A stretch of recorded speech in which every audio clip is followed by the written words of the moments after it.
Assalamualaikum warahmatullahi wabarakatuh. Alhamdulillahirabbil alamin, wassalatu wassalamu ala asyrafil anbiya wal mursalin sayyidina wa maulana Muhammadin wa ala alihi wa sahbihi ajmain, amma ba'du. Teman-temanku yang dirahmati Allah Subhanahu wa taala dimanapun Anda berada, alhamdulillah pada kesempatan kali ini kita kembali bertemu dalam keadaan sehat walafiat. Tentunya di dalam pertemuan kali ini kami akan membahas seputar masalah mandi di siang hari Ramadan.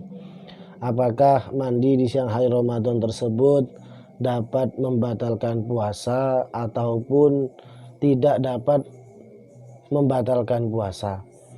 Tentunya hal ini sangatlah dibutuhkan pencerahannya di masyarakat. Perlu diketahui teman-temanku yang dirahmati Allah Subhanahu wa taala, sebenarnya mandi dalam konsep ini ada dua.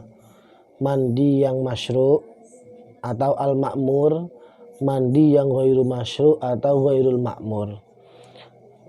Mandi yang masyru' atau yang makmur itu adalah mandi yang memang dianjurkan mandi pada waktu itu.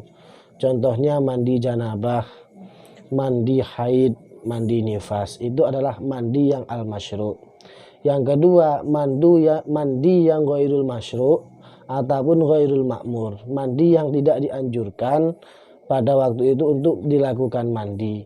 Contohnya mandi litabarrud, mandi untuk hanya ingin segar. Kemudian mandi linadzafah, untuk hanya sekedar bersih.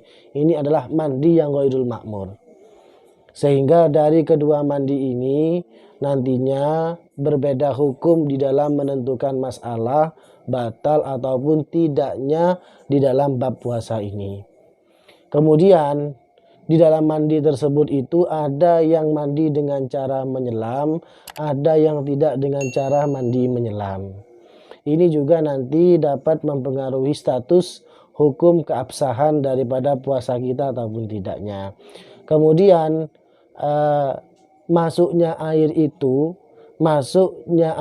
dengan cara sabeku ma'in ilal jauf, atau masuknya air terhadap bolongan yang ada di tubuh kita, atau tidak sabeku, memang dimasukkan. Ini konsepnya beda.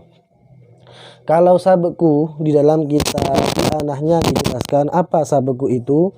Ternyata sabeku itu masuknya air min ghairi ikhtiyarihi wa qasdihi. Artinya air itu masuk secara otomatis tanpa ada unsur kesengajaan daripada orang yang mandi. Ini adalah sabeku. Kalau dimasukkan memang sengaja untuk dimasukkan, lah ini beda. Di dalam mandi yang masyru' ini, di dalam kitab-kitab fikih, baik kitab I'anah ataupun kitab yang lainnya, Al-Bujairominya, ternyata mandi yang masyru' ini tidak dapat membatalkan puasa dengan sebab masuknya air, sabeku ma'in ila jaufin, masuknya air terhadap suatu lubang yang ada pada orang yang mandi tersebut itu.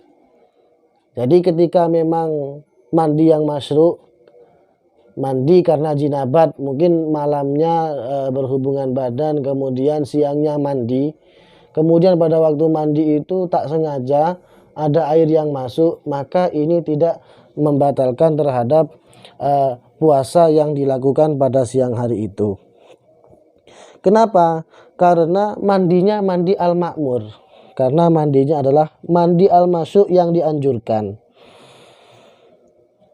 Dengan catatan tidak batal itu bagi orang yang mandi masyru' itu tidak mandi dengan cara menyelam. Kalau mandi dengan cara menyelam, meskipun mandinya masyru', maka itu membatalkan terhadap puasa apabila ada air yang masuk dengan sendirinya terhadap lubang tersebut. Dan kalau mandi yang ghairu masyru',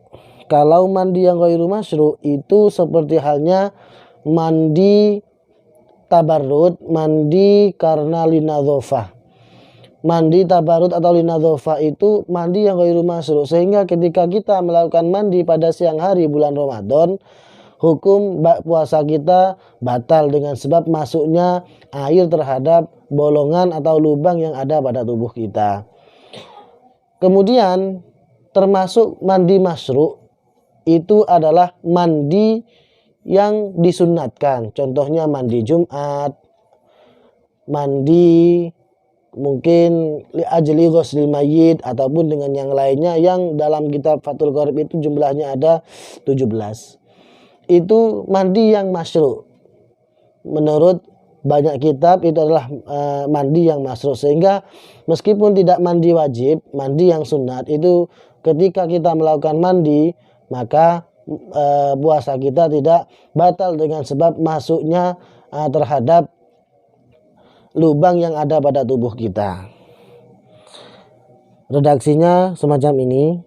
Wala yuftiru bisa bagi main jaufa muhtasilin an nahwi jinabatin ka khaidin wa nifasin idza kana al ightisalu bilan ghimasin fil ma'i.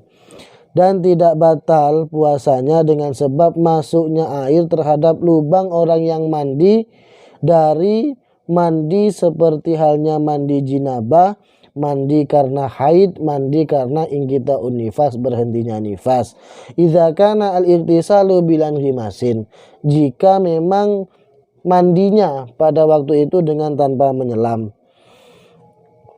Kalau misalkan menyelam, bi khilafi ma idza tasala munghamisan fasabaqu alma ila batinil udzun awil anfi fa innahu yuftiru. Lain halnya ketika mandinya dalam kondisi menyelam, maka batal dengan adanya masuknya air terhadap jauf, terhadap lubang-lubang yang ada pada orang yang sedang mandi tersebut itu. Kenapa?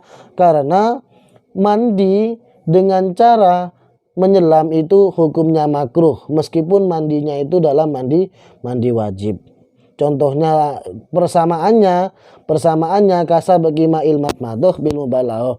Contoh yang membatalkan mandi dengan menyelam ini adalah masuknya air ketika berkumur dengan cara mubalaghah. Kita dimubalaghahkan ketika melakukan wudhu.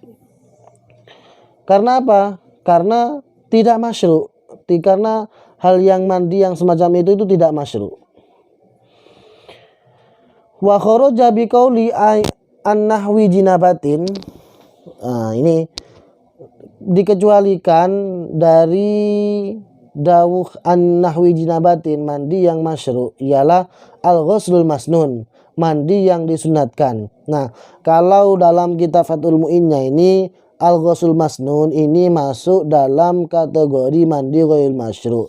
Namun di syarahnya kitab I'anatul Thalibin karya Sayyid Muhammad Syatu Ad-Dimyati, ternyata untuk mengecualikan mandi sunat ini dari mandi yang masyru' ini perlu ada angan-angan lagi, perlu ada nazar lagi. Qauluhu wa kharaja bi qauli an-nahwi jinabatin al-ghusl masnun fi khuruji hadza nadharun. Di dalam mengecualikan al-ghusl masnun dari mandi yang masyru' ini perlu nazar lagi, perlu diangan-angan lagi, katanya Syekh Muhammad Syatu Ad-Dimyati. Kenapa? Li'annahu ma'murun fa innahu ma'murun bihi. Karena mandi sunat itu mandi yang makmur, mandi yang memang dianjurkan mandi pada hari itu, contohnya mandi Jumat. Maka tidak apa-apa ketika adanya air masuk terhadap bolongan. Fahukmuhu hukmu ghuslil jinabah bila khilafin. Maka hukumnya ketika mandi sunat ini adalah mandi yang makmur, maka hukumnya seperti halnya hukumnya mandi jinabah, mandi wajib yang konsepnya adalah al-masyru' ataupun al-ma'mur, dan ini bila khilafin, tanpa ada khilaf. Terbukti dalam kitab-kitab lain, contohnya dalam kitab Ahasyiatul Jamal, kemudian dalam contoh kitabnya lagi adalah Al-Bajuri Syarah Fathul Qorib. Ini menjelaskan bahwa al-ghuslul mandub atau al-ghuslul masnun itu kategori daripada mandi yang disunatkan, sehingga ketika kita ada mandi dan masuk air di sana, maka hukumnya tidak batal puasanya, kan semacam itu. Lain halnya ketika mandi yang ghairu masuk tadi, maka batal ketika ada air yang masuk terhadap lubang orang yang sedang melakukan mandi tersebut. Mungkin cukup itu yang bisa disampaikan, kurang lebihnya mohon maaf. Assalamualaikum warahmatullahi wabarakatuh.